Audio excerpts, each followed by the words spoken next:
అనపకాయ season వచ్చిందండోయ్! So, మా ఇంట్లో మాత్రం అనపకాయ సీజన్ వస్తే చాలు, దాని గింజలతో సాంబార్ అంట, వడలంట, డిఫరెంట్ ఐటెమ్స్ చేస్తూ ఉంటామండి.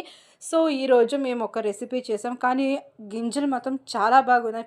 పెద్దగా ఉన్నాయి. సో, దీంట్లో పల్యం చేస్తే చాలా బావుంటుంది అని ఇలా చేసాం. చూడండి ఎలా సిల్కీగా ఉంది.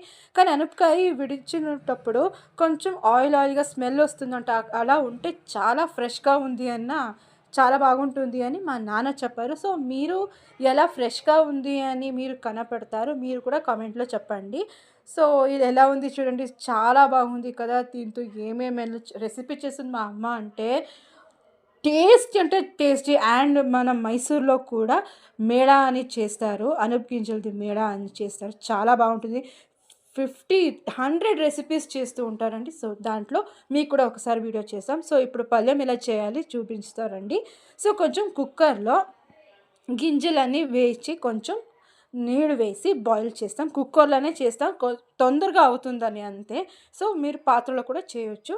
సో, చూడండి ఇలా బాయిల్ అయింది. సో, ఉడికిస్తే అలా చూడండి ఇలా బాయిల్ అవ్వాలి. అప్పుడు టేస్టీ కూడా ఉంటుంది. దాని నీళ్ళు కూడా మేము వేస్ట్ చేయమండి. అంటే కొంచెం కడిగి మళ్ళీ కూడా మేము నీళ్ళు వేస్తాము. తర్వాత ఉడికించిన తర్వాత కొంచెం ఉప్పు వేసాం. సో, మీరు తొందరగానే వేయొచ్చు. అప్పుడే వేయొచ్చు. కానీ మేము లాస్ట్‌లో వేసాం. ఎందుకంటే మర్చిపోయాం కాబట్టి. సో, ఇప్పుడు ప్యాన్‌లో కొంచెం ఆయిల్ వేసుకున్నాం.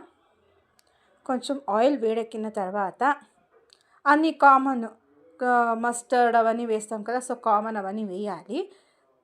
మూంగ్ దాల్ అన్నీ వేసి నెక్స్ట్ కర్రీ లీవ్స్ అని వేస్తాము.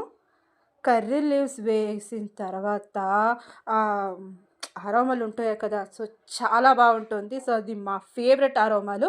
అండ్ కొంచెం గ్రీన్ చిల్లీ వేసాము. గ్రీన్ చిల్లీ వేసి బాగా ఫ్రై చేయాలి. కొంచెం లో ఫ్లేమ్‌లో పెట్టండి.